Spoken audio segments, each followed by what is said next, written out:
All right. Good morning, good evening, good night, Web3. We're here with another edition of NFT Live. When I say that Gift Ed comes in hot for these episodes, I mean hot. I mean the guy literally just sat down. He just did a 2 hour episode on GM Web3. Biggie Poppins putting us all to shame with the Muhammad Ali hat, per usual, just coming in looking fresh as hell. Good to see you guys today. Thank you so much for tuning in. You guys in chat, you guys on Twitch, you guys on Twitter, you ladies, you gentlemen. We are going to have ourselves a great episode. We're going to talk Daddy Elon. We're going to talk a little marketplace wars, some art gobblers nonsense is continuing. But GM, how's everybody doing? I will start with Gift Ed here to my right. I'm alive. I'm here. I'm happy as always to be here. Our vibe, our tribe. Y'all know what it is. I'm not shaving, and doing my whole no nothing November. Had a great show this morning. I don't know. Excited to keep the conversation going. We are doing a giveaway right now, so we should throw up the NFT live tweet real quick and just let people know.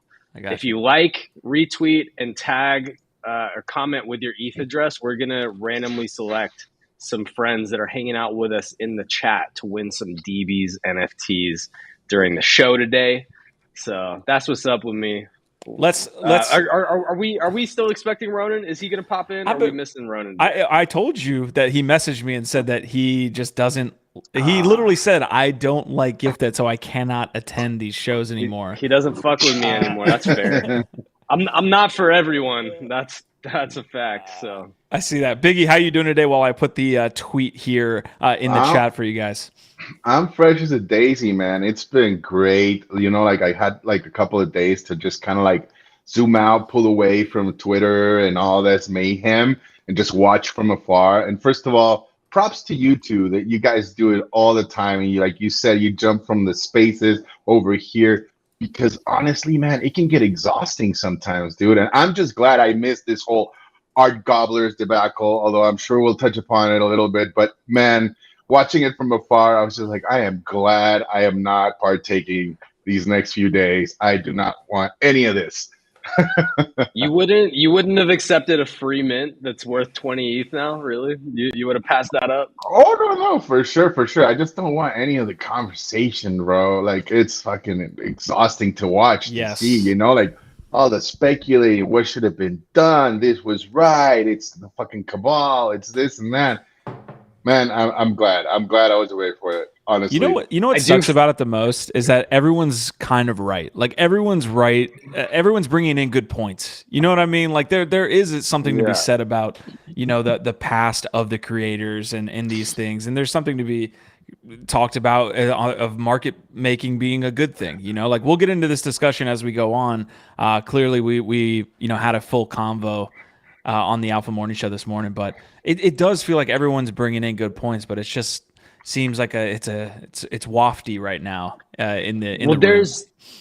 There's a lot of competing values right now for like where's the space going to go, what's it going to be, and I think right now it is an open marketplace for all ideas and all values, and I think part of what you're seeing is a little bit of like an internal culture war within the Web3 landscape, and people, again, it's like people like us who have been in here early who have certain beliefs about like open source, radical transparency, decentralization, artists, providing, a new paradigm and ways for artists to, monetize and capture more value. And it's like, there's all these different things that we kind of came into the space believing.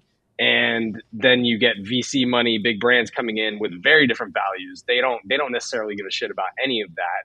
And it's like, where is it all gonna go? I think there will probably still be spaces for all these different things. The market will decide what it prioritizes, but I think that's part of the challenge is because it is the Wild West. It's still very new. A lot of the real estate is being gobbled up and dominated right now by the big brands, the VCs, and all that stuff.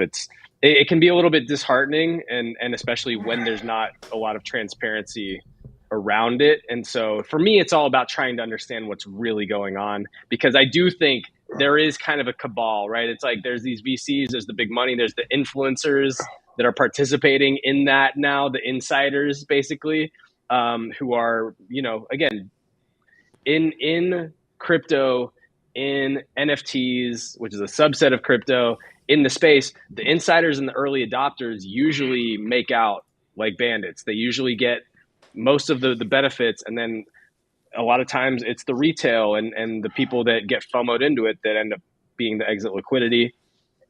Hey, and if you're here right now, you are an insider, right? Like one way or another. If you miss Art Gobblers, you'll get something else, and then something else will come back. I think it's important to zoom out. Like, this is not a new situation that we're in, and if you really look at other markets that have come to be, you see this play out all the time. Look at the cannabis sector, right? Like back in the day, right? Like the OG growers, the people that were in it at first. Regulations came in, VCs came in, and some people would say they ruined everything, but at the same time, we needed some regulations to open it up to other people. Look at the psychedelics space. There are many markets where you can look at how these things play out, and it's always the same. And you need these flippers, these VCs, to add liquidity to this market, right? We all need it, right? And I think it's very good to be an idealist. Obviously, if you come from a grassroots background, it's very important to you. You're very passionate about, certain things that you want, that are sacred to you, right?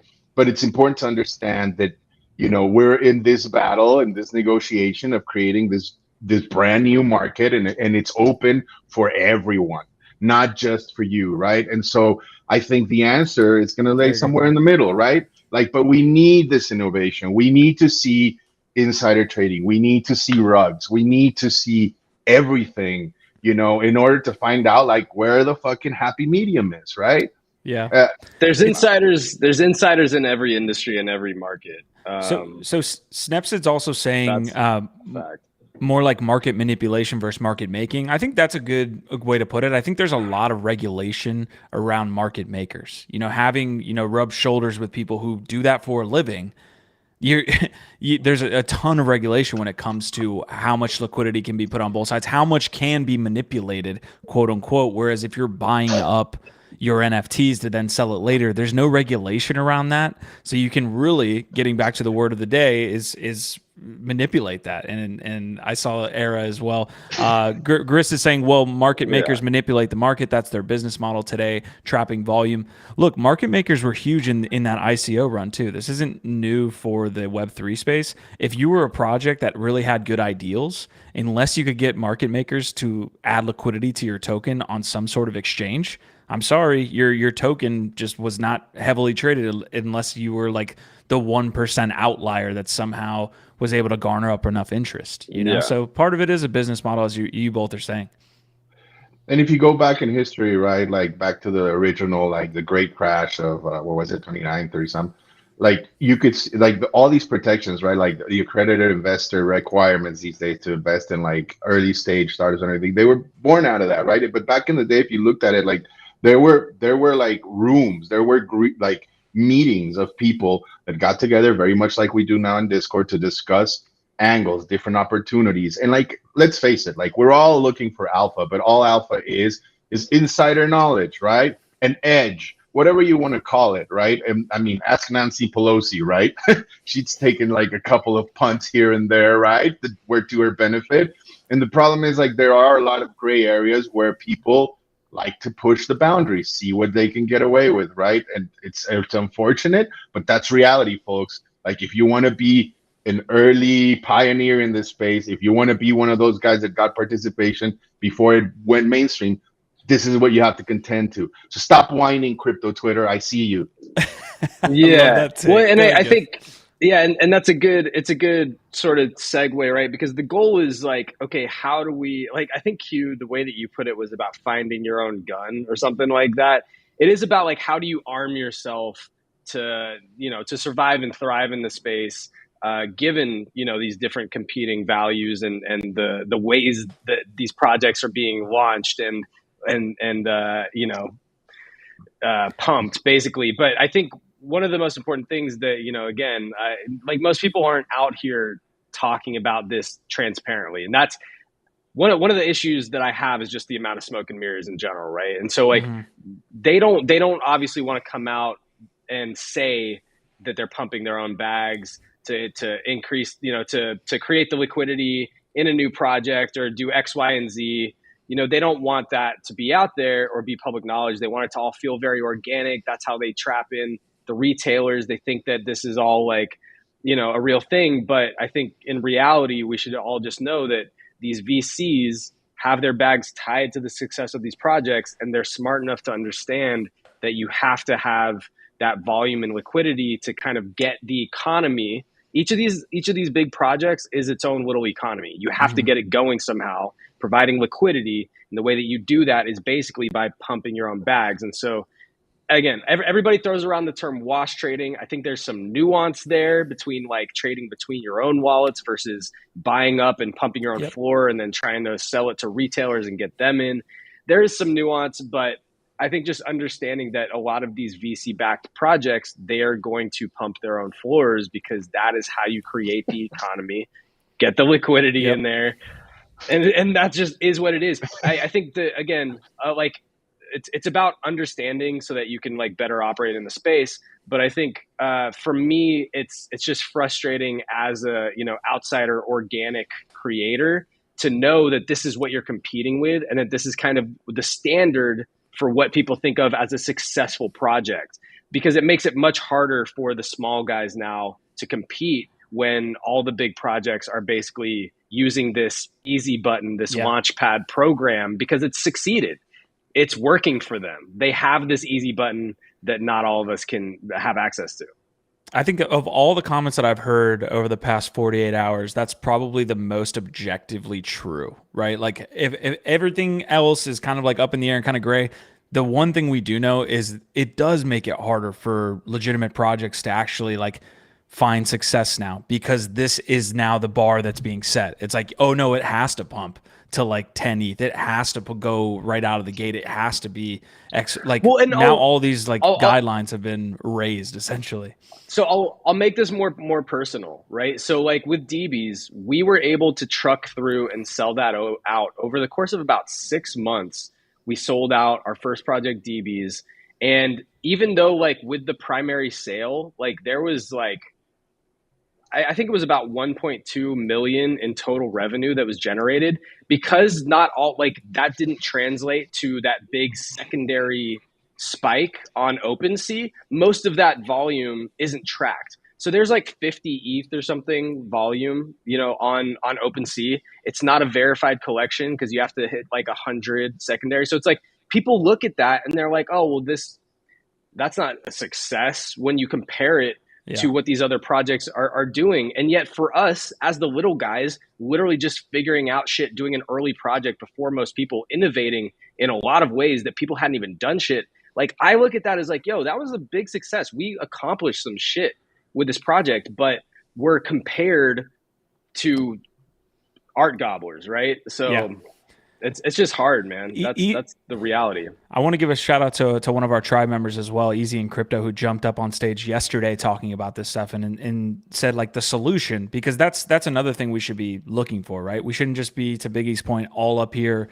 trying to figure out, what the philosophy around what a drop should look like. It's like, all right, no, what's a solution for, solving this essentially, which is support the projects like a DB, support creators like Rizzle. I'm a big fan of Rizzle, but that looks like a slow burn more than a run up to 15 ETH within 24 hours. Like that's how you solve this. Just support the creators that you see doing it the right way, and those people will do well as well. It might, again, not look like an overnight success, but it will be a slow burn, and that will be success if they stay in the space long enough.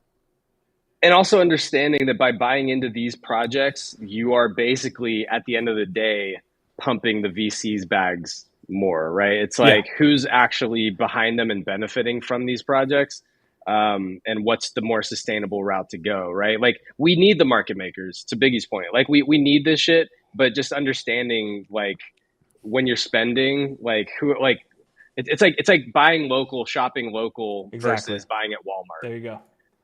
I have a couple things that I want to pull up really quick. One tweet is from Captain Kicks, which is another part of this, which is the DeFi mechanic.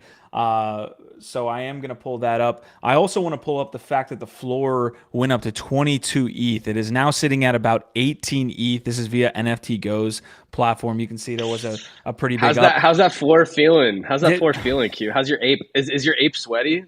I need somebody to look this up. I said 7 days, I believe. So the rule here was potentially 7 days that it would be below 12 ETH. Check the tape. Check the tape, somebody y'all. go back to show. Yeah. Unprovoked. Nifty Q, like, I want to be clear. Nobody said that Nifty Q had to put his ape on the line. Dude. Q unprovoked put his ape on the line. Art Gobblers. Are there people out there already like starting to salivate over this notion? I think some people are. It was a huge topic apparently in the morning show. But listen, I fully expected to pull up NFT Go this morning and that floor to be at like 8 ETH. 7 ETH. To my surprise, it was at 16, and then it had some crazy run up to 22, and then instantly pulled back to 17. So it's extremely volatile. One of the reasons, and I just want to kind of we'll touch on the art Gobbler stuff here as we go throughout the episode. But one of the reasons that Art Gobblers is such a volatile and interesting asset is because it has goo right out of the box, right? Like people are able to earn essentially a ERC20 utility token that can then feed back into getting, I believe, more of the initial NFT. So I mentioned it was a Ponzi. I think most people that understand the dynamics of that model understand that it's essentially a Ponzi. But this is SBF, founder of FTX, one of the largest exchanges in the world. He's acquired multiple different Web3 companies. The name is on NFL referees. It's on NBA stadiums. Like this guy is a fucking gigabrain Chad, whatever word you want to use for it. And he's in here with you. So this is what the NFT space has to come to grips with. Like in certain scenarios, these are the people that are quote unquote trading against you or trading with you, and that's why it looks so different. Because here's like an example. So this comes from Kicks.e, Speculator Art, great investor, love this guy. He's on the Nifty Portal show. He said, and this is an example. It's not, this is not an indictment of SBF, but take an ETH loan out, buy Art Gobblers NFTs, market sell goo, short goo at the same time. So you're essentially earning goo while maintaining a short side, which allows you to just earn passive income and not see the short end of dumping the token.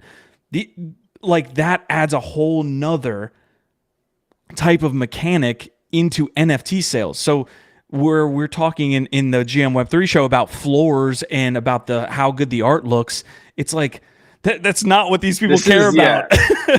This is a hybrid. This might be the new meta, is basically like DeFi NFT hybrid projects, right? Because to your point, out of the box, this is basically a DeFi project, just as much or more than it is an art project.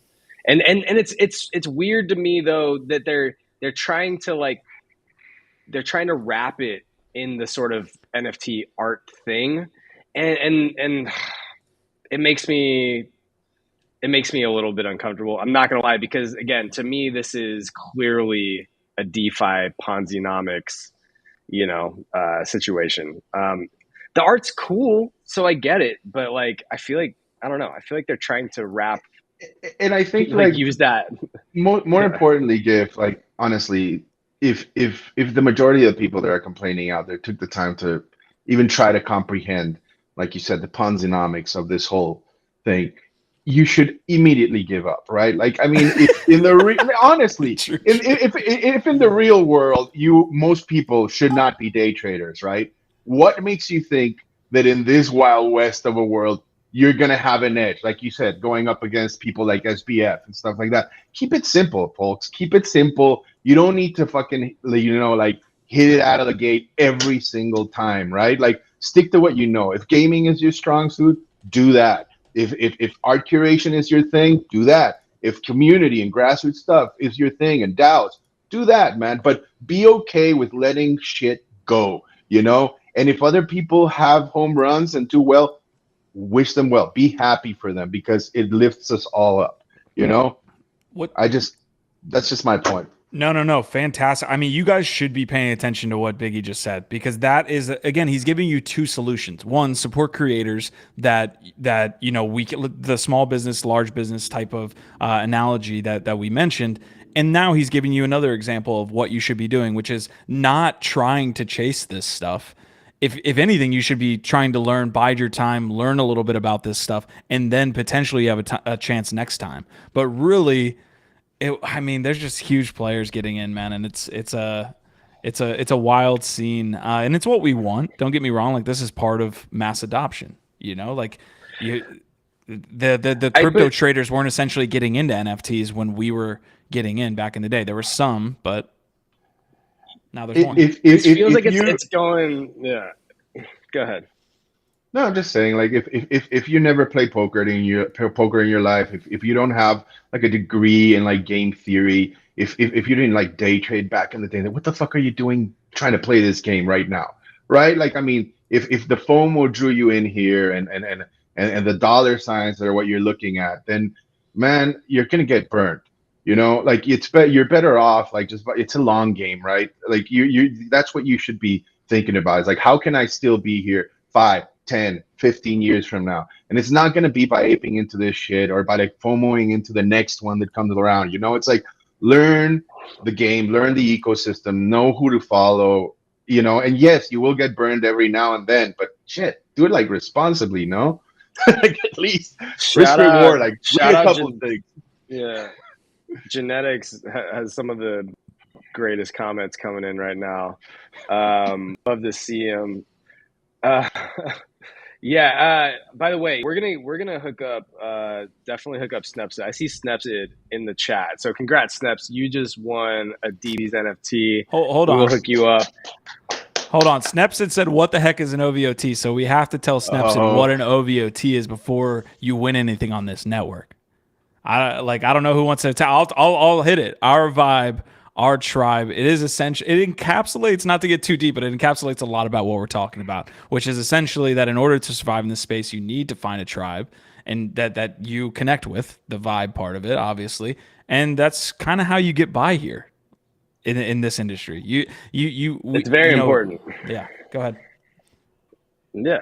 No, that's always been one of my first recommendations for anybody that's new to the space is get into a community or two that you really connect with, and then like ask questions and learn and stick to those people. Find the people you can trust, right? And that's, again, what we're trying to do here is create a trusted source, trusted voices. Like, we're never going to bullshit people. We're trying to unpack and understand alongside you. But yeah, anyway, congrats, Snaps, our vibe, our tribe. Yeah. And we'll see who else we get commenting in here who actually participated. Speaking of OVOT here, Chon is saying OVOT. Chon is an absolute OG here in the community. So good to see you here in the house, saying GM Web3 Genetics, we see you. Snepsid, of course, we see you. Arafim, Grist, you guys are coming in hot as we just went live here about 15 minutes ago. Who else is in the chat that we can shout out? Alien River says 100% Biggie. And then Crazy Metaverse Kid. Yeah, love that Gotchi coin, fucking dope. Gangster. Hell yeah. Yeah, Cromer's asking questions. How does this help mass adoption when 90% of the unadopted call NFTs a money laundering insider scam? Okay. No one knows about what's happening of what we're talking about right now. I guarantee no one in the world, they do other now. than the people in Web3, they do now. knows what the fucking art blast, gobbler bro. is. I don't think this moves the meter. Blast. This doesn't move the meter.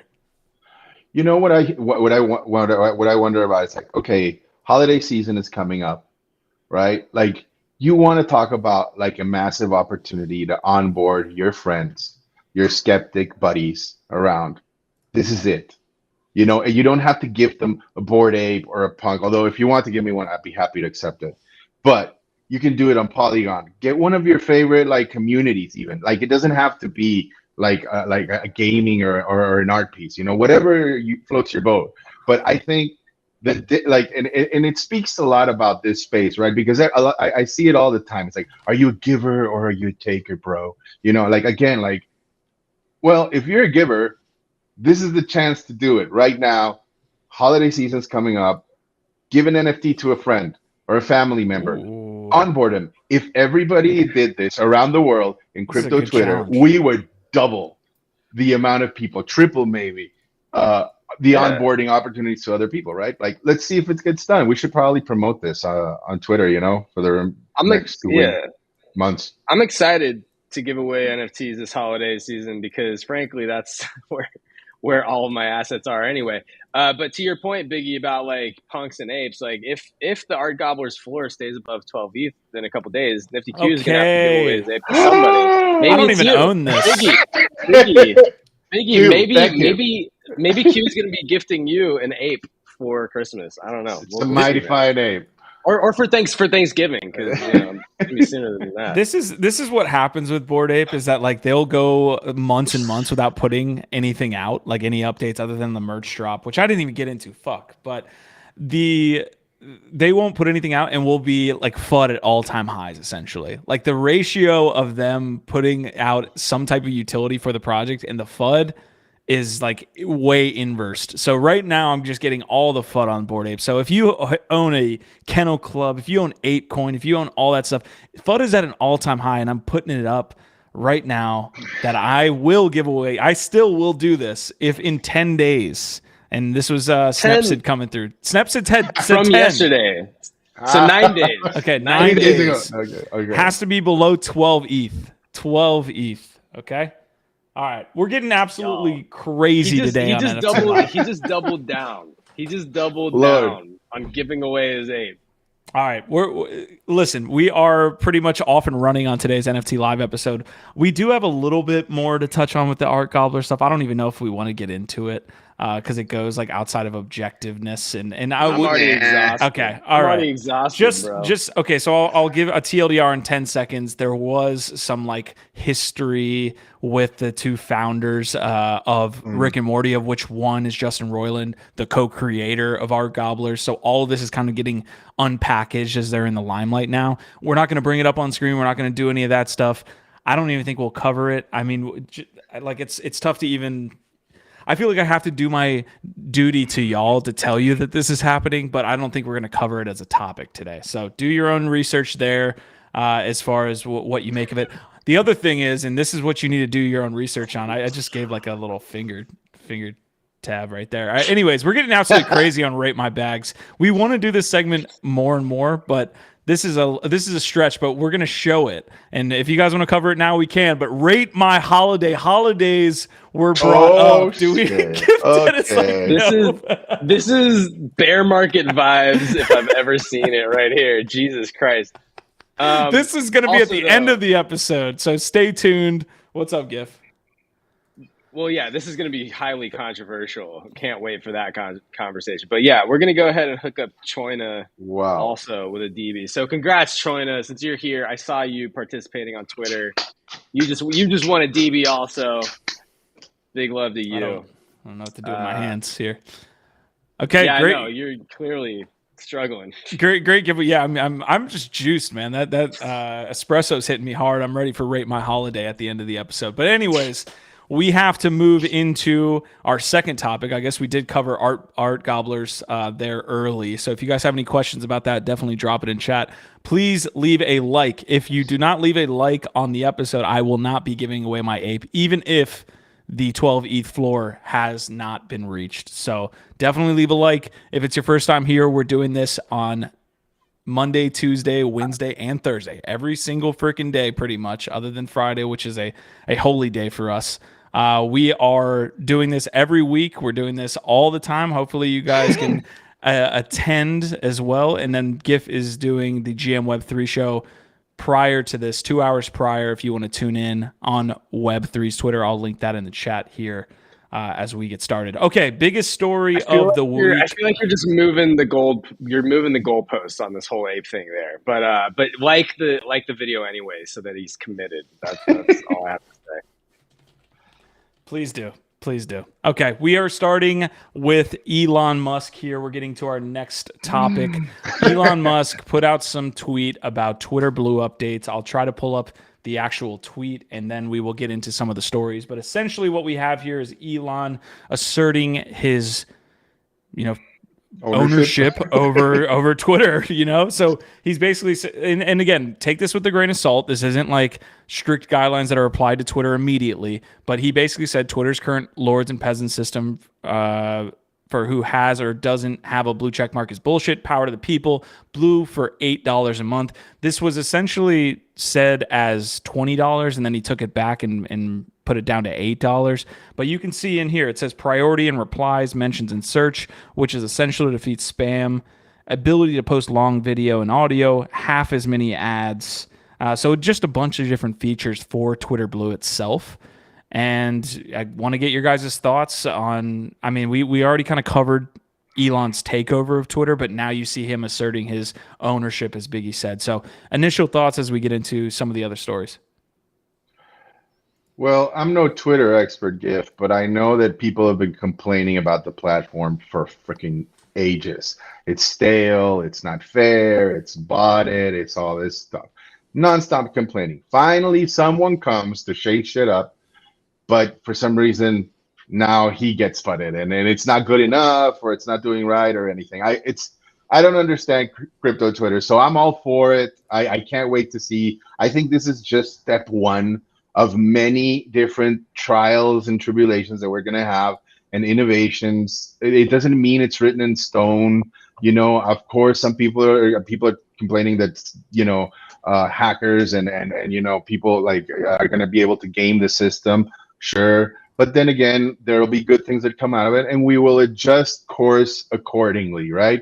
But I think it's a good thing. I'm a fan of Elon, even though he is fucking crazy and sometimes goes off the rails. But given his track record, I trust that he has some good ideas, to improve it. And so I'm looking forward to it. That's my take. Yeah. I think it was a brilliant pricing strategy to go out there and anchor $20 in people's heads, float that out there, and then Elon gets to come in and look at like a hero when he suggests $8, even though it's like a 200% increase from the current Twitter Blue price.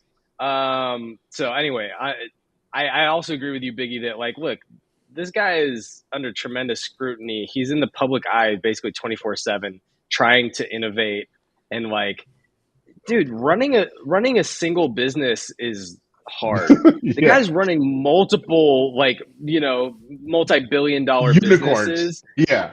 He's like a three-headed unicorn that is just with a giant blue urethra or whatever. Listen, Kane was saying, urethra could be said on the morning show, not on YouTube here. Okay. All right, that's fair. Maybe Elon agrees with some of the complaints that people have had, right? But let's also be cognizant of the fact that he bought this thing for $44 billion, and not all of it was financed by Tesla, loans or by his own fucking money. Like JP Morgan came in, other people came in, and they want to see monetization. Finance. They want to see shit that's changing, right? So you also have to kind of appease those people. Yeah, don't forget Binance. So Binance and crypto people are going to be behind it. The point is he's going to be shaking shit up. I think honestly, the worst thing would be if he came in and it took months for him to do anything and he wasn't shaking shit up. I literally think the whole fucking idea is for him to come in, shake shit up, try new things, and figure out not just the monetization strategies, but how do you actually improve the platform, fix bots. All of these are huge issues. The guy is literally trying to fix some of the most difficult problems at scale constantly. So I don't know, man. People can shit on him all they want. I'm not trying to simp. I'm just saying he's I think coming in and shaking shit up already, and that's great. We did a poll to see if people would pay $8 or not. It was actually over 50%. Over 50% of people said that they would not pay, which I think is $8 a month, which I thought was interesting. Only about 17% said yes.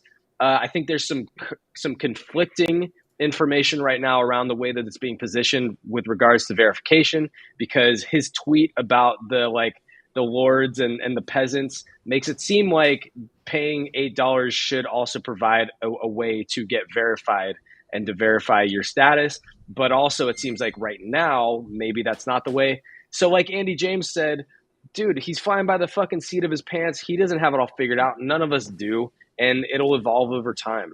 He has more figured out than we give him, than Andy was giving him credit for, in my opinion. Like, the guy's the richest man in the world. He does go very fast and he likes to break things, but he has a, binding set of principles in my opinion that lead from project to project being successful, right? Like, if you have two companies that are some of the biggest in the world, there's a trend there that makes it seem like you know what's going on. So the one thing I will say about this is, like, if he fixes bots, if the only thing Elon ever does for Twitter is fix bots, then Jesus Christ, you have my undying support. So I'm not going to sit up here. That's one of the benefits. That's one of the benefits of having it paid, is it will drastically reduce the amount of body behavior. And genetics is saying it. Proof of humanity is a massive issue online right now. I personally clicked yes on that poll. We have the poll up on YouTube right now, so let us know if you're paying for Twitter Blue at $8 a month. Listen, I spend most of my day on Twitter. If it's going to lead to benefits that others potentially wouldn't have, or they would take away if I don't have Twitter Blue, and there's no viable alternative, which there isn't right now, I'm paying $20 for Twitter Blue. I spend almost all of my day on Twitter. It is where most of my business is done. It's where most of my networking is done. Where am I going to go? Discord? Like, I'm just gonna go chill in a fucking Discord room by myself. Not to say that Discord chat isn't good, but it's a whole different beast. Now, have they clarified, like, is it like the different payment methods that will be allowed? Like, will you be allowed to pay with crypto? So this was a topic that was not also brought up in the room this morning, because it's a varying amount of topics, right? It's complex, but payments is another thing he's planning on bringing to the platform. That's what he said. And there's all these rumors that the payments are going to be potentially there's going to be a custodial wallet, a self-custody wallet on Twitter, and you'll be able to pay for all these things. Like, the problem is that all of it's rumors. So no, to answer your question. Yeah, USD. But let's be real. Let's be real. So, okay, I'm going to say this again, because I think this is one of the hottest takes that I've had in the last day or two, and that's that I think it is more likely than not that Dogecoin payments are going to be integrated into Twitter. That's because at this point, this is the hot take image right here. Go ahead, hit it with us.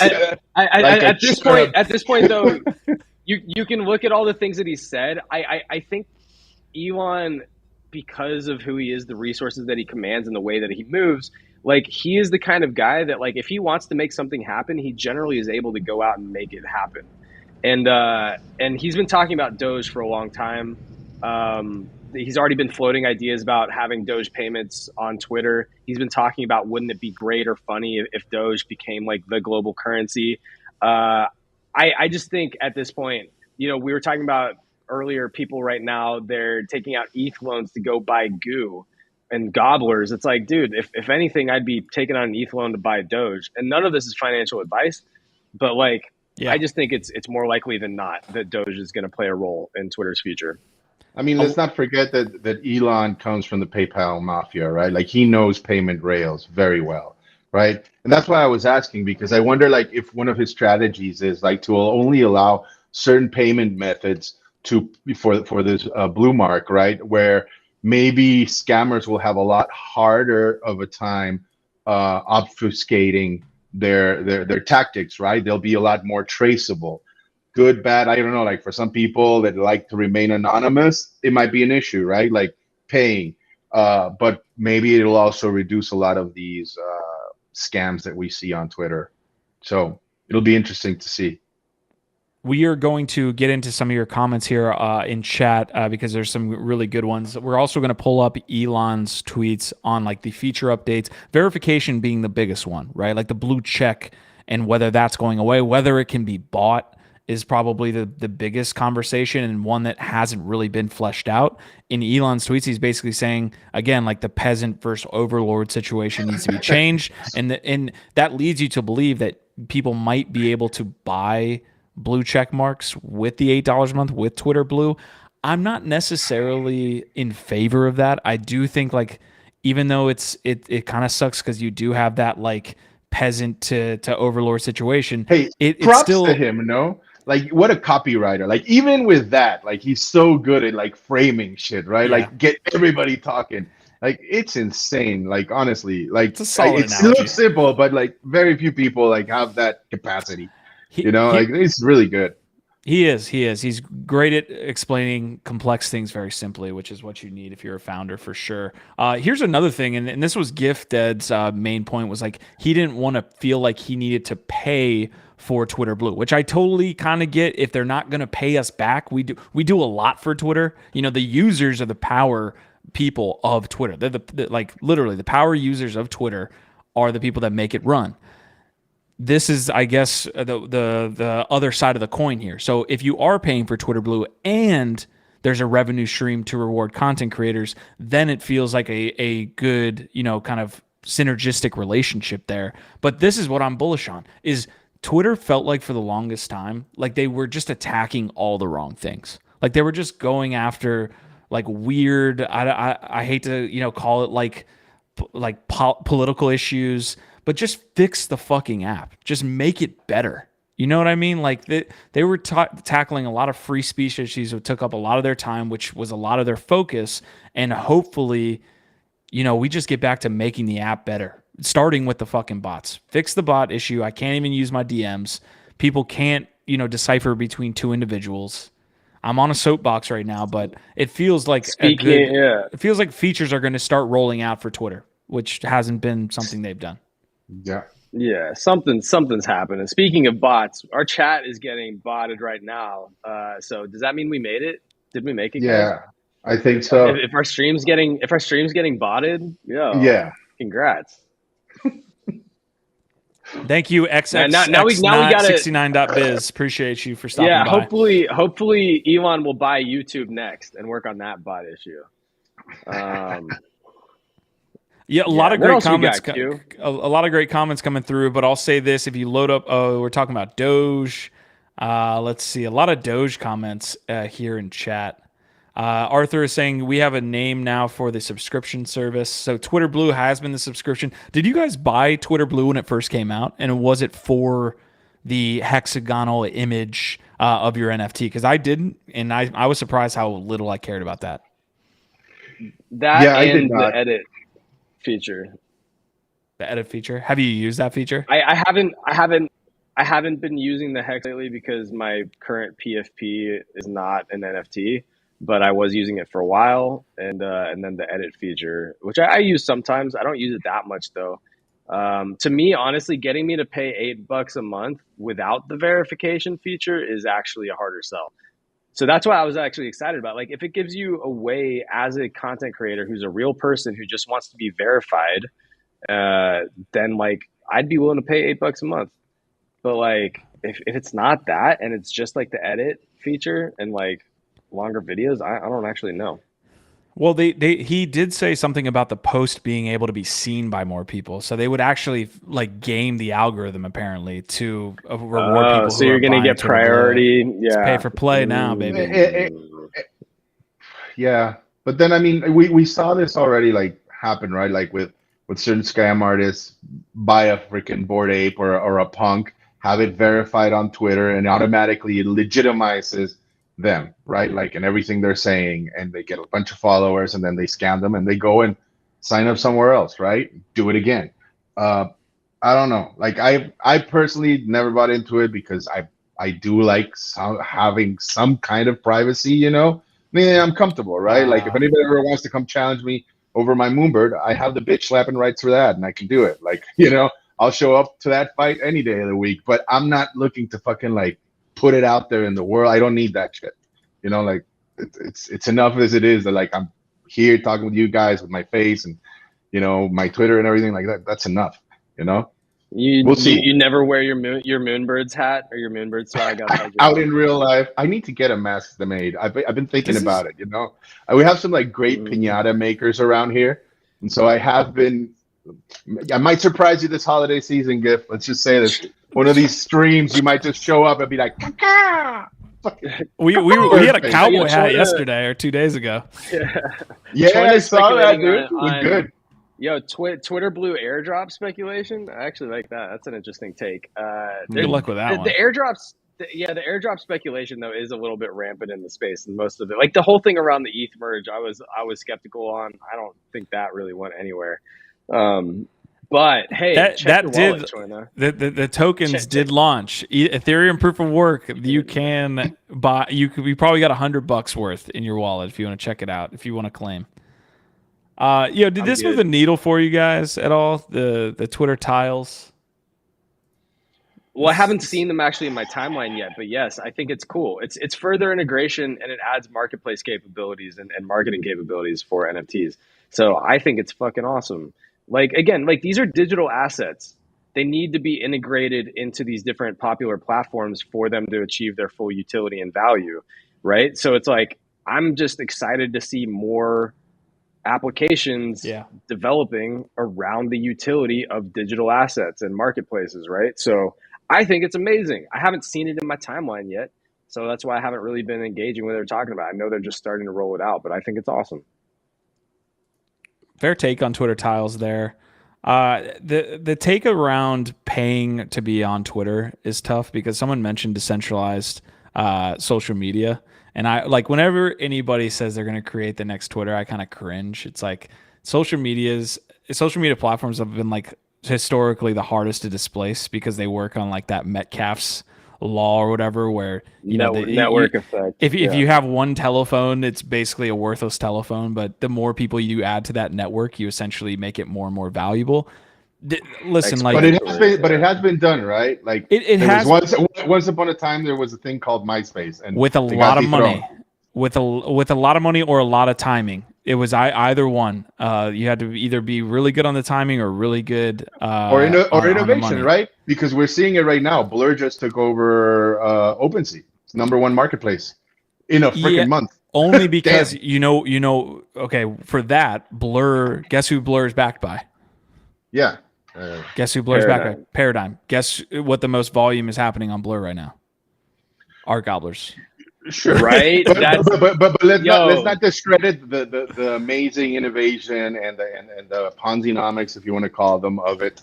It can't happen. I'm just saying, like, it is very hard, like you say in FTQ, very improbable, but we have seen it happen, and it's usually, yes, aside from money and network effects, it can come from some innovation, right? And it's like, again, it's like nothing that it's a black swan because nobody expects it, right? And there are people working on this problem, so who knows?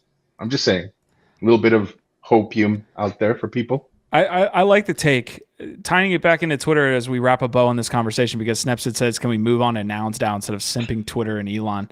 The idea, right? Like if you play it out, could be, well, then let's make Twitter like a pay to play platform for like everything. So we get rid of bots completely, because no one's going to completely just, pay, whatever amounts per month if that is required to be on the platform. But then you lose the network effect is kind of where I was going with that.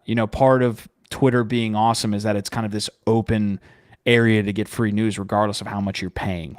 So I would say like it obviously the free feature needs to remain, and it can't be that much less of like a cool experience than if you pay for it. And how will that play out, right? When it's like important, like world events, right? Or when it's like people protesting across the country or this or that, like, I don't know. It'll be interesting. What are they going to like drop the priority feature there? Or like, if you don't have enough money, your voice is not going to be heard, and you're in Iran and they're shutting down everything. I don't know. It's weird, but I'm sure he'll figure it out. Like, he's the guy to do it. I want to pull up. I wish I could pull up a full screen here. EOS Watchdogs, we see you in the chat. You're getting after it. Do not leave the chat. We promise. There's a lot of people saying a lot of different things, so we see there. EOS Watchdog was saying getting a check mark based on future airdrop, pure degen. That's what we like here. That's what we like doing here. Elon equals Satoshi equals world's greatest Discord troll or Discordian troll. Free accounts is the problem. If you put a paywall for accounts, you can destroy the bots. So hopefully we got you there, the EOS Watchdog. Anybody have any GIF you want to finish up? Is Elon Musk Satoshi Nakamoto? I don't know. Might be. Maybe that's the conspiracy that we should get behind. Snepsid and Choina, check your wallets. You've got some DBs. Congrats again to you. I saw somebody shouting out Genuine Undead in the chat. I'm wondering why. Other than it's a dope project, I love Genuine Undead. I'm still holding one. I flipped several, still holding one, but I'm curious why they were dropping that. So that you would mention it live and you would pump his bags, GIF. You just did that. You're welcome. Hey, I love Genuine Undead. You know what? I have one, full transparency. I think it's like, I'm not a big pixel art fan. Like Moonbirds, but. Don't get into this. Here we go. No, I'm kidding. I'm half kidding. I'm kidding. No, as far as pixel art goes, Genuine Undead I actually really like, which is why I bought into it. And it's done well. Anyway, yeah, let's keep it going. Let's not beat Twitter. Let's not beat this bird to death. Yeah, let's keep it. Beat this bird to death. Do you? Is that a thoughtful pun there, or did you just say it? Sometimes it happens. All right, we're gonna shocking. Cover, bro. Wildly shocking. Here we go. So I want to just break up this episode real quick. We are going to do the rate my holiday segment. Listen, this is going to be 5 minutes of a pretty much a lightning rate my bags. I've got 6 holidays, 7 holidays on here. We're missing a couple right off the bat, I gotta say. Okay, let's go. 30 minutes later. What do we got? What am I missing? Hanukkah. And you're missing Eid. Yeah. And you're missing Dia de los Muertos. In my opinion, the OG Halloween. Period. That one should be on the list. Dia de los Muertos is today, isn't it? Yes, Isn't sir. it happening like right now? Yeah, okay. Yeah, Dia de los Muertos, Carnaval. Okay, now we're getting into I was going. These are like the main holidays. Maybe Independence Day shouldn't even be on there. But like, if I take Independence Day, this is very. No, we should leave Independence Day. That's a holiday here. Yeah, but it is very Western. I just don't want to go down into. Oh, you're gonna. You don't want to. It's gonna happen. You don't want to add in. You don't want to add in Indian holidays. You don't want to add in. I just think if we remove this Chinese New Year doesn't count to you. Hey, we got to be inclusive, bro. Okay. All right. Well, I'll see you guys. We're gonna be here for the next 30 minutes, adding holidays as we go. So, all right. You tell me, and I'll knock them down. I'm adding Hanukkah here. I got Diwali. I got Dia de los Muertos, and then we can go through. Diwali's got the colors on lock. You know, Chinese New Year. I mean, every year it's a new NFT, right? The rat, the goat, this, the that. It's awesome. Okay. What about Rosh Hashanah? Okay, here. Okay, since I thought that was going to be a lightning mode there. Happy Festivus, Ken Lang's there in chat, and the EOS Watchdogs to give another shout out here is saying Elon Musk is 100% Satoshi. All right, this is what we're going to do because we decided we want to do a larger rate my holiday, which I was just wanting to do the major like 4 or 5. We're gonna move into NounsDAO because I've tried to cover NounsDAO in like the last 2 episodes. Hold on, GIF. What's that? How do you get to determine which ones are the major holidays, Q? Who made you the holiday ranking chief?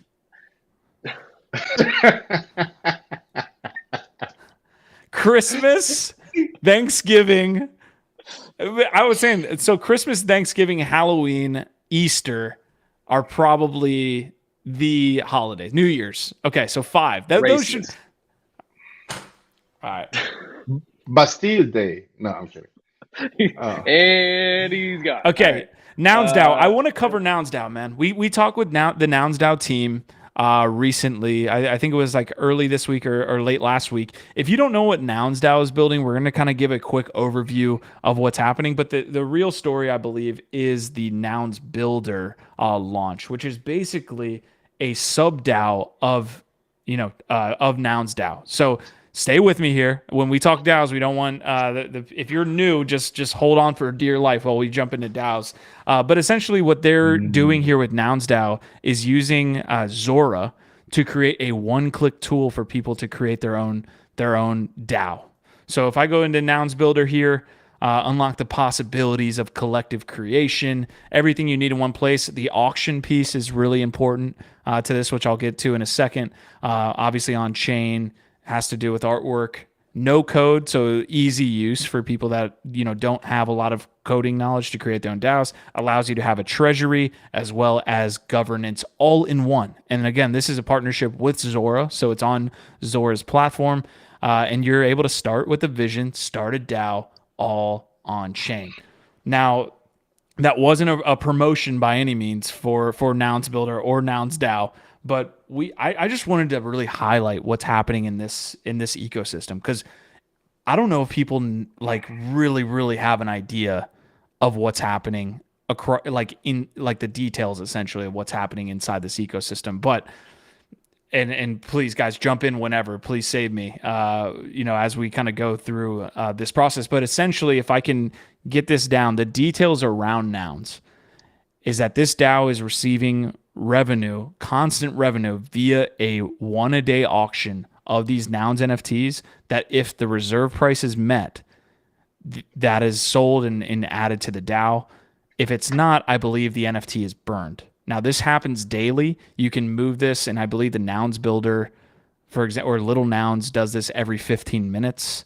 But this essential process of there being an auction every 24 hours that the ETH then goes into the DAO's treasury, and then it's proliferated through the sub-DAOs, is one of the coolest things that's happening in the space right now, in my opinion. You can see the current bids are extremely high, 31 ETH. That goes into a treasury almost every single day. And that's another question I have about this, right? This is going to go on in perpetuity. And the fact that they're able to get this amount of ETH daily with that supply drop, that's another combo I want to have. But this is fucking awesome. So jump in. When I think of DAOs, NounsDAO is like one of the first ones that I think of, right? Like they very, very early on created a unique model, this one-a-day model that has been hyper successful. And so they've been able to create an insane treasury and support a lot of amazing initiatives. And, they've got an incredibly robust ecosystem now that's very much decentralized, and just has this very, very hyperactive community. And again, it's because they have this very successful model with this massive treasury. So everybody wants to build into it because there can be support for their respective initiatives. And again, I think, one of the interesting things to add in is recently the founders closed their Discord. So, part of that justification is their dedication to decentralization. I think as a founder, I also understand the frustration with, dedicating a lot of, basically a nonstop, attention and resources and time to managing a Discord. And they said, hey, if we're decentralized, we don't actually need a Discord. So fuck it. And they got out. And I kind of give them props for that. I feel like that's actually also leading the way to probably more projects and founders saying, you know what, we can go to a more passive community management system, maybe to Reddit. Honestly, I think Reddit might be a more popular option for a lot of communities in the future than Discord because of how high maintenance it can be. So anyway, I just think DAO is doing a ton of interesting things. I think Q, you actually mentioned they have a new, they're building Nouns all Builder. kinds of stuff. Yeah. Nouns Builder, apparently you can launch your own sub DAO, launch your own DAO with the click of a button, basically. Yeah. Is that dude, this shit's amazing. So it's basically putting the whole DAO creation process on rails and making it as easy as possible for people to get involved and create their own DAOs. Drew Danzian is saying, and I probably murdered that last name, but he's saying, when DAO proposal for global adoption of Kirkland hoodies. Listen, that's a problem that needs to get solved. But dude, this Kirkland it. hoodie thing is so dumb. Literally we've gotten to a point now where anything ironic is cool. And I'm sorry, I don't think Kirkland brand hoodies is fucking cool. I get it's ironic. I get why you're It doing started it. with You Champion. think it's fucking, dude. I think it's so fucking stupid, and like I don't buy into this idea that anything ironic is cool. But it also makes me understand why people think that Balenciaga, hawking overpriced trash bags is fucking cool. It's not. I think it's fucking lame personally, but So whatever. Biggie, I want to get your take here on the DAO ecosystem before Gifted. Oh, you sure? You sure you before want to Gifted go blows there, a Q? gasket. I do. Real quick, I want to show what's actually happening with the DAO proposals that are being launched. This is like, again, if you're not familiar with like high level functioning DAOs, you have to understand what's happening. And that's what's so cool about Nouns DAO launching Nouns Builder, which is a sub. When I say sub DAO, they're essentially all little arms or little branches forming at the roots of the tree that essentially is this treasury. $46 million fucking dollars is in this treasury. 29 million ETH. This is in ETH. They're holding it in ETH. They're very much Web3 focused. So this isn't USD. This could go up. So it's going up. Well, it could go down. Up, Let's not be full degens. Let's not be. But look, okay. So Nouns Builder protocol. This essentially is probably around the launch of that protocol that we're talking about. Nouns Builder probably has something to do with the treasury there. There's NFT Fest in Australia, Nouns Fair in ETH San Francisco. Some of these are around like voting proposals and periods. But the point is, everything that you see here is being funded by a decentralized autonomous organization with a treasury of about $50 million in ETH right now. It is some of the coolest shit from a decentralized perspective that you will ever see, and is happening right now. I just can't stop. Like I get like my hair stands up on the fucking edge of my skin when I see this stuff, because it's like, this is what it should look like. But a lot of DAOs don't get to this point. It's all kind of, we don't have that large of a treasury. It kind of fizzles out over a year and all that kind of stuff. And why is that? Like, why don't we, those DAOs that don't make it, that they don't have that kind of treasury. Like I asked this question in a previous episode with UQ. It's like, do you require a treasury to be a DAO? Because it's not in the name, right? Decentralized autonomous organization. The keyword there, organization, autonomous, right? But I think the reason most DAOs fail are twofold. One, not a clear vision, not having a clear vision that people get behind. There's a difference between going after Kirkland hoodies and going after Constitution DAO, right? Like where they went to buy the Constitution.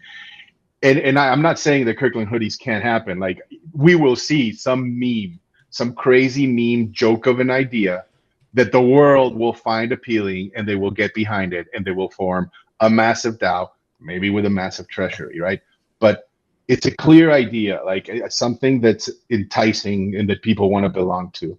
And the second, which is also crucial, is active participants that are great leaders, which are hard to come by, right? Exactly. Like, and it is like, I think the epitome of like a democracy. It's like, if you do not exercise your vote, you're not going anywhere, right? And so I think that's the biggest issue with DAOs right now. It's like people coming up with a clear proposal or vision to go after, and then the people that are capable of executing that vision organizing correctly.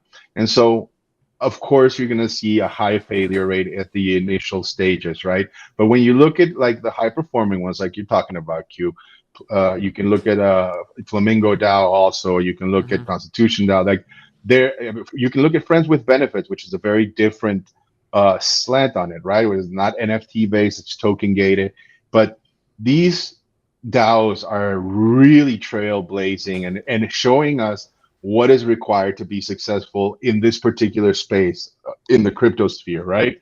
And I think you will see, as time forms, like people understand that, and you'll see a lot more successful DAOs. Now, in this particular case, like I'm always interested in looking at DAO tooling, because like one-click no-code DAO formation tools are plenty, right? And right now with Nouns, I think like the biggest thing that jumped out at me right now is obviously the brand, which is, you know, a mega DAO, like one of the top, but also that auction feature. I hadn't seen that particularly before. The governance, the whole organization, and other stuff. There's a lot of tools out there that can do that, but it'll be interesting to see how many people adopt this one in particular, because in the end, like, you know, I think being the best technology is not going to be enough. It's also being recognized, right? Like knowing that you exist. And I think NounsDAO has that in spades. So I'm hoping that a lot of people pick up this tool, and, you know, if you fail once, you can try again.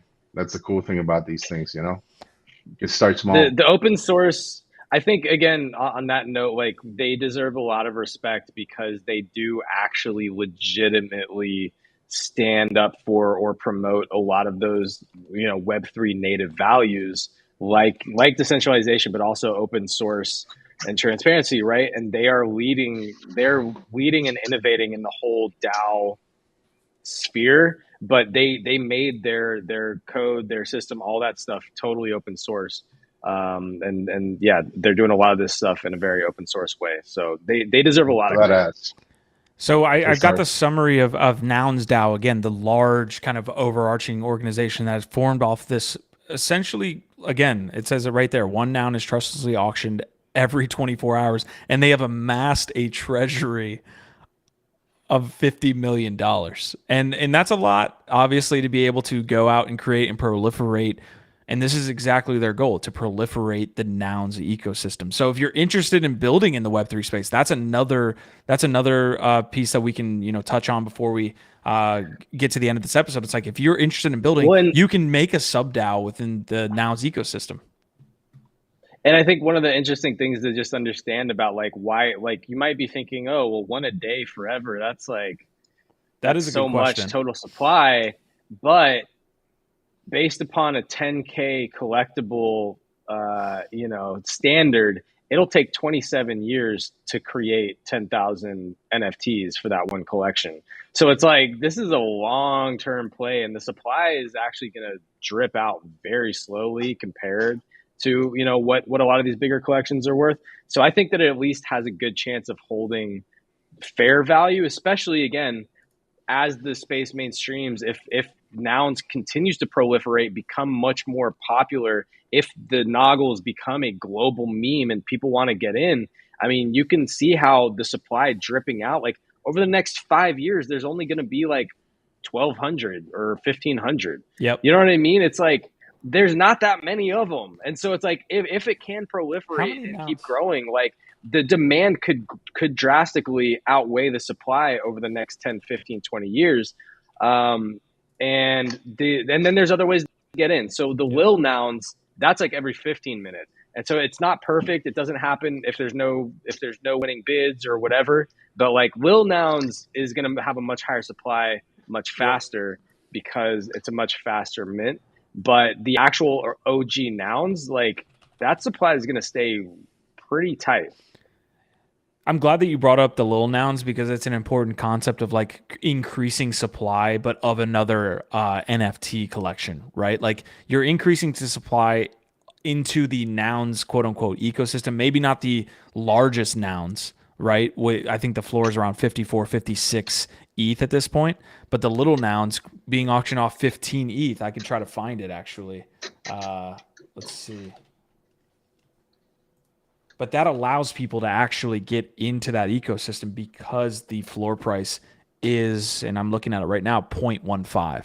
So Little Nouns also another example of what they're trying to do with Nouns Builder. What Little Nouns is doing, which is auctioning off NFT pieces every 15 minutes. You could do the same thing on a 24-hour period for NFT Live now. Like, we could do this every time we press live on NFT Live, we could do an auction for an NFT that is part of a generative collection. So OVOTs. There you go. So it's tough to talk about DAOs, man, because it's not trendy, in my opinion, to a lot of people. You know, it's just it and it's not instantly profitable, right? DAO. It's not instantly profitable, right? It's not necessarily profitable. It's not always driven by like artists or art or the creativity. It's literally about organization and decision making right? So it's like, yeah, it's not the most sexy topic, but that doesn't mean that it's not incredibly important, and it's not like going to be hugely impactful to our daily lives. It's just not as like sexy on the surface usually. Yeah. Hopefully we can get more in tune with the Nouns ecosystem. Honestly, like again, their proliferation has been pretty large. Like more than most people think. There are little sub DAOs of Nouns other than just little Nouns, right? There's Nouns communities in different areas of the world geographically. So they've got a lot going on within the Nouns ecosystem. Hopefully we can bring you guys more information as they grow, and maybe we could even take part. So see a lot of OVOTs in chat. EOS Watchdogs is wanting us to rate my bags. We got some Yeezy hoodies, still cool. So maybe we could touch on that as we move into the last segment. And guys, I will try to get as many holidays on here, but we have about 10 minutes. So max 10 minutes we're going to spend on this. Rate my holiday. I've got Hanukkah up here. I'm looking to pull up Diwali. And a couple others that we mentioned, but Dia de los Muertos I'll add as well. What do we got? Before we start, what other ones do I have to add to this? Do we have Diwali already? Yes, this is Diwali. This is what came up. Oh, okay. The little candle. Okay. Carnival. Carnival, yes. Come on, you can put up a thong if you want. Like that's fine. Have you been to Carnival? Oh wait, what's the name? What's my man's name? Giselle Von King. Giselle has Giselle been to Carnival? No, Giselle has not been to Carnival, but she's been to Brazil. It's fun as hell, man. You don't need to be in Carnival to see thongs in Brazil. It's like 24/7. It's dope. Let's see, what else is there? There's gotta be another one. I know we're missing something. All right, I'm 420. Sorry, 420. Yes, 420. S tier, immediate. What? Immediate. Yes, dude. Talk about like a DAO-led festival worldwide, like grassroots, literally grassroots. Literally grassroots. I feel like since this is rating my bags holiday edition, we do need to have 420 because that is one of the most crypto native holidays or most widely celebrated holidays probably I get in all of crypto. Yes, sir. There she is. Nice. All right, we got Mary Jane on the list. I'm looking for Carnival. Let's see. I'm actually getting the Carnival logo from this cruise ship. I feel like Halloween and Christmas should probably be S tier. Both of them have a lot of their own sort of like culture and excitement, and like the buildup is really massive. You know what I mean? You're planning for Christmas months out. You're planning for Halloween all October, maybe even like late September. People love them. People get really into them. And I feel like that should be part of what this algorithm is based on, is like how much actual hype and excitement and culture is there around it. So yeah, I feel like Halloween and Christmas are two of the most anticipated and celebrated. Hard to argue against that, right? And if we're looking at it from like a floor price revenue point of view, I mean, goddamn. Floor prices? We got floor prices in here? Okay. Yeah, hell yeah. Where are people actually spending money? Definitely a lot around Halloween and Christmas. One thing that we're starting to do more on Rate My Bags is figure out what the number one of each is. I feel like we're putting a little bit of emphasis on like what the number one on that row. It has to be Christmas, right? S tier. Well, I mean, what about Hanukkah?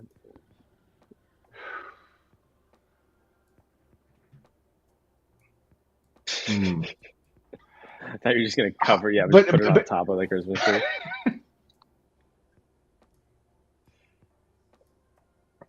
that good enough for you, GIF? I don't know. I'm just saying. You Jewish? You Jewish, GIF? No, I'm not. But I know that there's a lot of Jews in the U.S. and around the world that are celebrating Hanukkah. A lot of my friends growing up, I'd be curious, for my American Jew friends out there who might celebrate both, if they actually like one over the other. So If they're like Christmas is better,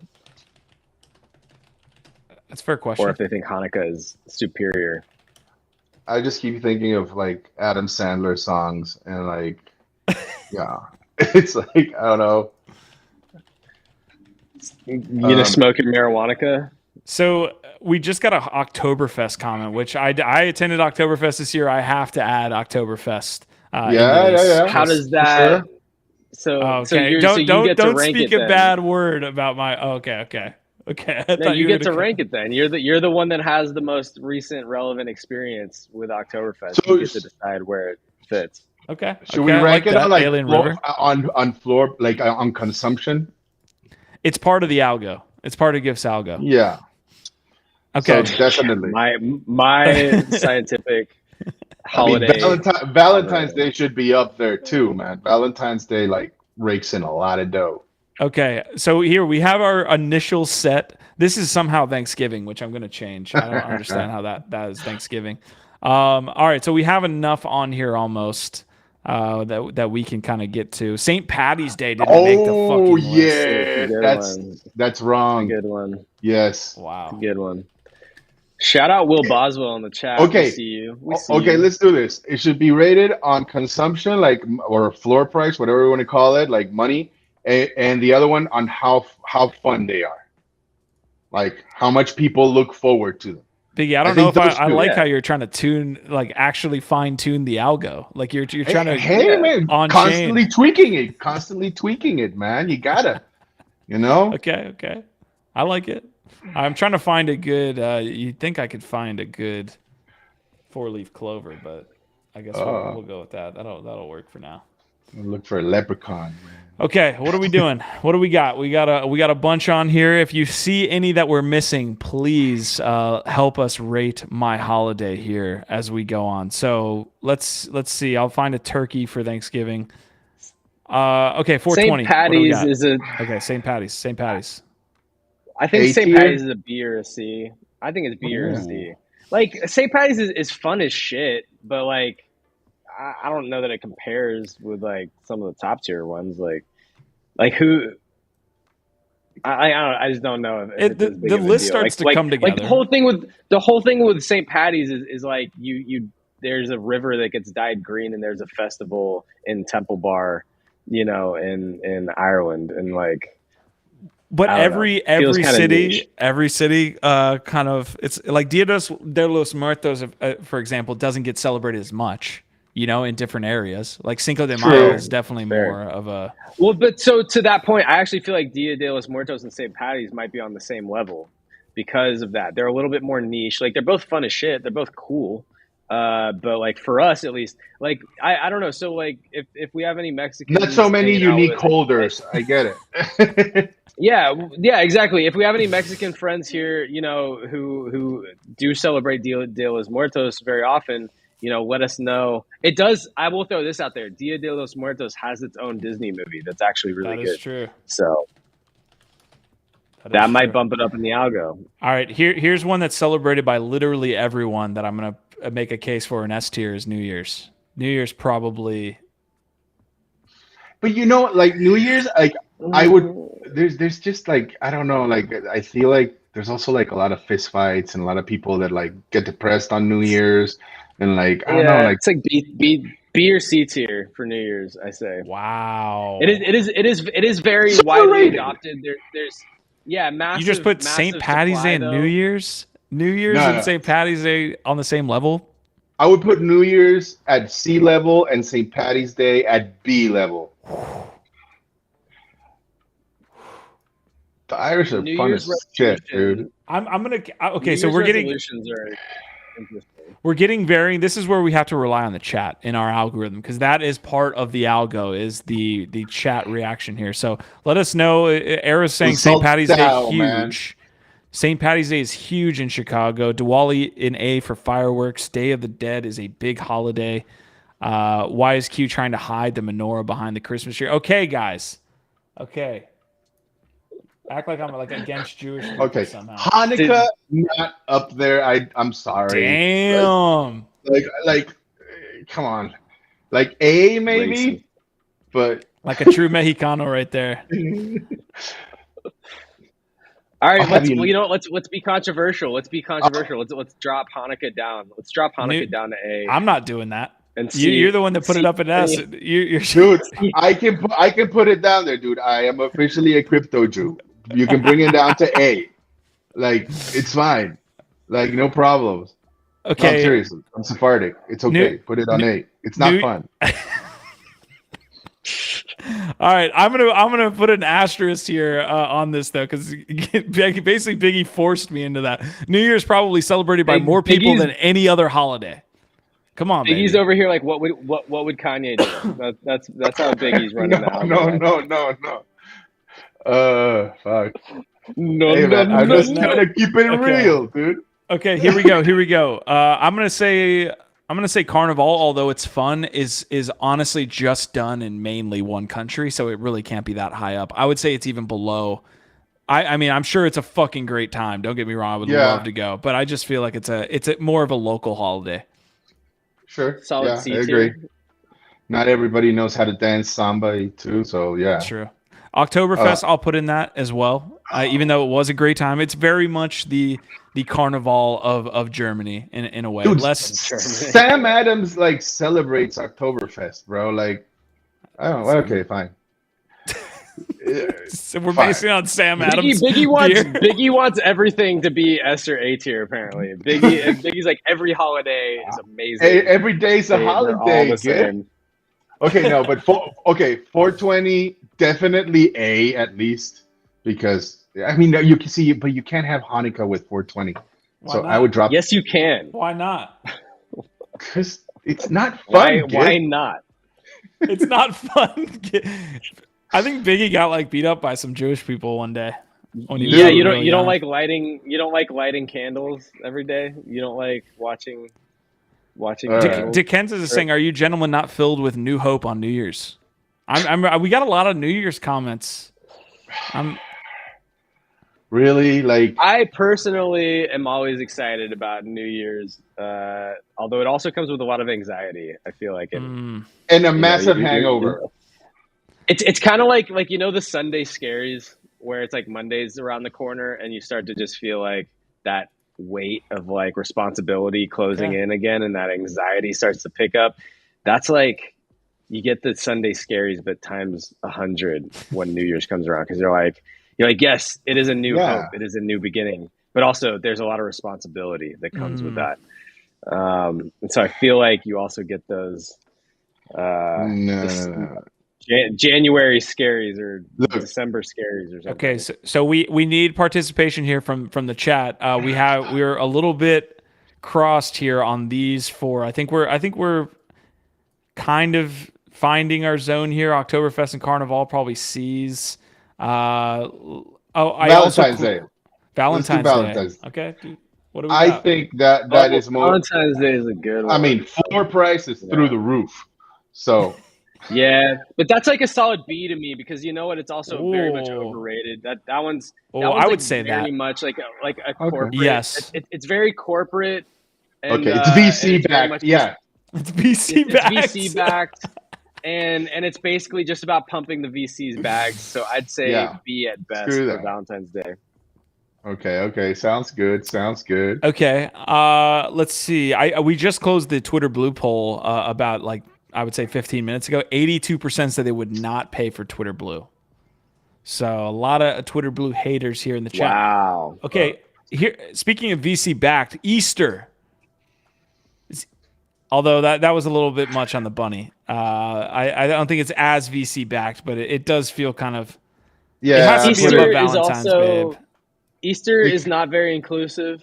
First of all, Catholic holiday is that where your algorithm tips? It's not Catholic. It's not Catholic only. It is Christian broadly. Christian, yeah. But not everybody celebrates Christian specific holidays, so that's why I mean it's not the most inclusive. It's not as inclusive as something like New Year's, right? Which is just a human holiday, a human celebration. So it is religious. And it's sneaky too, right? Like technically it should be a zombie because he's like resurrected from the dead and they put a little bunny there, like they're kind of like tricking you. No. Yeah, that sneaky little fucker of a bunny is trying to get you to eat his. Biggie didn't have a lot of good holidays, I think. I had the best. Like my favorite are like S tier, and then I think Okay. 420 should be S, but I'll fine. Okay. I'll I accept think the I A. think Easter belongs in like B or C territory for sure. We got some B's. We got some B's. We've got a lot of hate for Valentine's Day, also called Hallmark Day, apparently. Yeah. So we got that. This is coming together here. Yeah. Hallmark, I believe, is one of the VCs that started the Valentine's Day NFT project. Okay. Yeah. Okay. Thanksgiving. A. Thanksgiving is great, and I feel like what's interesting about Thanksgiving. It's a very American holiday, and yet it's celebrated in other countries. It Exactly. is so good. That is weird. Other It's been countries were adopted. like, "Fuck, that's awesome. Let's do that." So Thanksgiving has to be up at least in A. I feel like. Okay. For the food alone, like the companion NFTs, the airdrops, and the utilities with Damn. Thanksgiving, I feel like Talking about really airdrops, strong. Christmas. Come on, most airdrops that have ever been. Christmas is received. already up there in S tier, yeah. So it's like, of course, airdrops are definitely factored into the algo. Alien River obviously. saying, I believe Alien River said she was in Africa and said, we celebrate most religious holidays in my country, and Easter is S tier because it's 4 days long. I had the more you know. The more you know there. What country is that? I want to know what country that is. Thanksgiving is dope, even though it's really a massacre the natives day. Yeah, that's a tough one to swallow. I thought you were going to say massacre the turkeys day. Yeah. So not great for the. It's also that, but like, does for that a good actually cause. drop it down? The turkeys. Does the truth, the dirty, ugly truth behind the origin story of Thanksgiving, does that actually bring it down? If it was a That's part fair of the question. celebration, I would say, but it's not at all. I think it's like a Zuki. It got fudded, but because it's adopted by everybody else, like it's in the A tier, Yes, let's go. Got to bring in the NFT slant into this thing, right? Please do that more. Diwali, is that A tier for us? A, B? I feel like it's a local holiday. It's a local holiday. Yeah, I don't know why it's not I don't adopted know enough more. about it. I feel like it's their sort of like, is it their Christmas, like Indian Christmas? Is that what it is, or is it like a New Year? It's something like that. Let's see. I think it's like their Festival of Lights. You're showing your Chinese New Year's not on this list. We're showing our Americanized thought process. Yeah, here. so in India, one of the most significant festivals is Diwali, or the Festival of Lights, a 5-day celebration that includes good food, fireworks, colored sand, and special candles. Hindus interpret the Diwali story based upon where they live. So, yeah, it's a big festival. It feels kind of like a Hanukkah or a Christmas. But it's cool, right? Like when you see the pictures of people celebrating, you're like, man, I wish I was there, like throwing these like crazy powders in people's faces. Yeah, and it just does like look like a coloring badass multiple holiday. people. I would put it around Carnival, wherever we put Carnival. Like I would put. Carnival. What happened to Carnival? It's I gotta find low. a better logo So, for Like for example, U.S. Independence Day. Let's just get that one out of the way. I personally would put it at a D. Wow. You know, and anti-American Wow. hatred coming through here, being spewed. bro. He said, bro. Come on. Like not adopted by anybody else, for sure. Independence Day, I feel like, is at least as good as Easter. No? No. It's a bunny that lays candy eggs. And what do you get for I would say nothing? yeah, 4th of July is kind of like It's got no fireworks. I mean, you get those all the time. These seem to be like festivals. Okay. This is basically Hold Hallmark up, and hold up, local. hold up. This is Hallmark in all Hold the up. local holidays, basically. This is what We gotta have let me ask a D y'all- level though.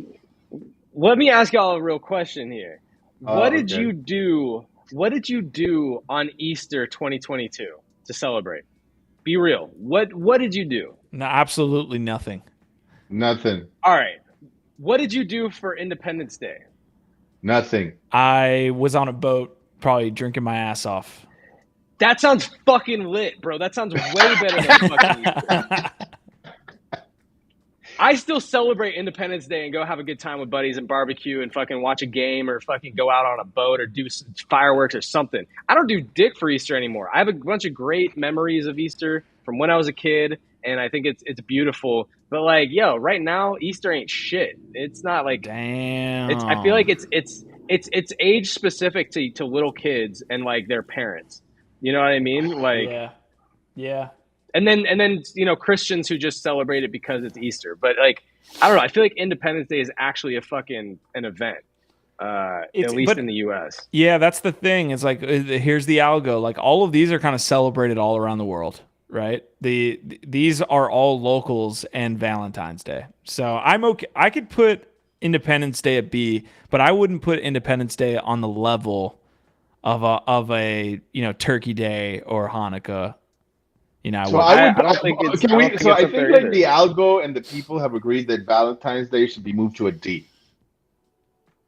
We need to have a D, and I think like, yeah, if it's, I mean, somebody called it like bunch of lonely single people in the chat today. That's fine, and I agree. I'm fine with that. Okay, let's drop it down. All right, here's one that so I actually, not many people know this, but I actually lived in New Orleans. So New Orleans has Mardi Gras. That is not on this list. So I will put it in like a local holiday. It's awesome, like all the rest of these. I think we should. I'll put that. I think Mardi Gras should be bumped up 1-2 in my opinion. But Gifts algo is heavily favored toward inclusivity and whether it's a fucking great time. Yeah. Customer satisfaction matters. Yeah, absolutely. Customer satisfaction matters. And for that reason, Hanukkah should come down. Because even Adam Sandler complains about it. That's how crappy and like look at their mascot card. It's a fucking candelabra. Like, come on, no. Like it's gotta be fun. It's gotta have a high floor price and a good holder distribution. I mean, I love up your game, Hanukkah. That's all I'm saying. Up your game. I love. All right, so we drop Hanukkah and Valentine's. What? Down. I mean, we don't have any D tier right now. So I feel will like we do need to get like. Sure. I will not be held responsible for the reaction we get from the Jewish community on this, but I feel like Hanukkah's a big holiday for Jewish people. It is. It's a very big holiday for Jewish people, but like, does it compare to Carnival? I don't know. Yeah, is it as fun as Carnival? Would you rather go to a Hanukkah party for a week or Mardi Gras? Mardi Gras. Would you rather? What has more airdrops? Hanukkah has a ton of airdrops. Does it? It does. Well, every day. But then it's always like these like what is it that the fucking we're gonna get flamed for these rankings. No, man. It's like the world's holidays and Independence Day. Let's fucking go. No. Life isn't fair. Ni modo, cabrón. Love it. All right. Mardi Gras in New Orleans beat my ass. Actually, so did Oktoberfest in Munich. Valentine's Day is rugged. 420 Chinese S New tier. Year, put it on C tier also because it's regional. Which one? Chinese New Year. Chinese New Year. Where am I putting that? Oh, a regional? Yeah. Although, man, like Diwali and Chinese New Year, if you're talking about like holder count, holy shit. Like, it's a lot of people. Like, we may not celebrate it, but I feel like, massive. Chinese New Year should probably go up one just based upon the amount of people that are in that ecosystem. It's a lot. A lot of holders. That chain is solid. All right, hold up. I'm doing something on the back end here. I got a Festivus comment. Definitely not a rug. Chinese New Year is definitely not a rug. controversial, but a lot of people embrace it, right? The Festivus. What is the Festivus? What is the controversy? Yeah, what's the Well, controversy? because like with people relate it to like enlighten me. satanic shit, you know, like because it's Whoa. like, What? but it's not at all. It's actually more I hippie in don't. my Yeah, I've opinion never than heard satanic. anybody. But I've never heard anybody call Festivus satanic. It's secular. It's an alternative to that sounds the satanic pressures to and me, dude. commercialism. It's secular. Anything secular is equals Satan to you. That sounds like a personal. That sounds like a YP, not an MP. What the hell is it? That looks a little Times a day? satanic. That's Festivus. A you problem. A you problem, Oh, not a me that's problem. right. Okay. April Fool's Day. No, we're not doing that. Or are we?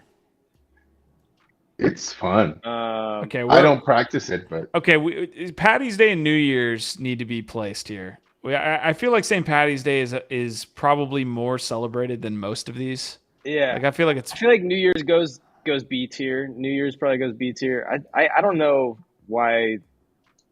I mean, I guess it could go A. I don't know why St. Patty's would be B tier. I mean, it's a good time. I guess it's a good time. most of these are. I feel like Mardi Gras. I feel like Mardi Gras should be bumped up. Personally, I think Valentine's Day could drop down. I feel like Mardi Gras could be bumped up. I agree. I feel like Valentine's Day and Festivus can go in the D. Wow, dude! Valentine's Day is getting ripped to shreds here. A bunch of like broken-hearted fools here that we're dealing with. What's happening? Oh no, we lost the rate my. All right, Rate folks. my. Now we're getting to Halloween. All right. Don't show them down. Okay, we got to wrap this up. Troy is saying, agreed, Mr. Joker. I've lived in 4 different countries, and St. Patty's Day is huge and national in all of them. Okay, so be solid there for St. Patty's Day. We got Dia de los Muertos, B or C here. Festivus could go down here. I agree as well. Valentine's Day in D. That just seems like that man. Seems low. You know, it's like janky art, in my opinion. It's always like little hearts and like the same colors, and like you get the same thing, chocolates. Like there's no delighting the customer. Mardi Gras. Okay, we'll move Mardi Gras. I still think Mardi Gras should go up. But look, here's the truth. I feel like intuitively we all know that true love doesn't exist, and that we're all just being like, you know, our chemistry and our biology is always just being like working against us. We're just being manipulated by these you know, commercialized media, you know, creations of like what love is and what we're supposed to be doing, what a real relationship, marriage, all that type of shit. I feel like it's all a fucking rug, and the truth has just been uncovered. It's been exposed here on Rate My Holiday. Valentine's Day is D tier. I wish I had like We Are the Champions to play right now. I'm absolutely lit on that announcement, man. That was amazing. Yo, drop it in the chat. Do you believe true love is real? Do you believe that there's the one? Do you believe in love at first sight? Put it in the chat. Let us know how you feel. Be honest. You need to go to find the answer. You need to go down. I definitely got my passport. Hispanic woman. City will boys. Take care of you. City boys. Yo, I got my passport. Let's heck and go. Nice. You're gonna love it. All right, folks. This is Rate My Holiday, so this is it right here. Hold on one more time that you could take a look. November edition. We will come back to this in a couple months. Let's leave this one. We should come back to this for a little bit. We should come back in January. We'll come back on Valentine's Day. Let's come back on Valentine's Day 2023. Okay, we'll come back in January, folks. We will be here tomorrow as well. So we're coming back here tomorrow for another episode of NFT Live. Hopefully we're not covering art gobblers. Hopefully by that time, other than 7 days from now, when I do I get a Bored Ape if it's below 12? Do I? Are we doing another Uh, rate my tomorrow, or is it something else? It's bear It's market open. vibes, baby. They're open, We're man. always open for business. Come on. All right. Okay. All Well, right, this since is we've been talking about like fucking the gobblers and the whole VC thing, maybe it's like the rate. It's time for that rate my VC section. Rate my You know, VCs. we can go hard. Paradigm is S tier right now. Paradigm is S tier. Paramount's not even on the list. They're so high. They're just God high tier. up there. Yeah. Yeah, God tier. We Yeah. should change. I think Giv was mentioning this, that we need to change the actual like, because green is C on our list, blue is D. Doesn't make sense. We'll come back for a God tier, rugged, wrecked. We'll make it user friendly, and we will do the VCs tomorrow. We'll add that to the end of tomorrow's episode, just for you, Biggie, because we Heck love you yeah, so much. man. That'll be fun. I look forward to it. Last show of the week. Last show of the week tomorrow, y'all. GM Web 3. It's always lit on a Thursday because it is the last show of the week. So we get extra weird, a little extra spicy on Thursday. So don't miss that. And last show at NFT Live too. Rate my VCs. It's going to be heckin' great. If you haven't liked this show, go ahead, hit that thumbs up and subscribe while you're at it. If you don't, you're a rug. And that's all we got to say about that. True. That is all we have to say. We're calling you ruggers before we leave here. Guys, fantastic episode. Again, thank you for stopping by and participating in Rate My Holiday, participating in philosophical discussions about where this space is headed. Thank you so much. If you don't like and subscribe, your favorite holiday is probably Valentine's Day. Sheesh. Our vibe, our tribe. Love you guys. We'll see you tomorrow. Take it easy.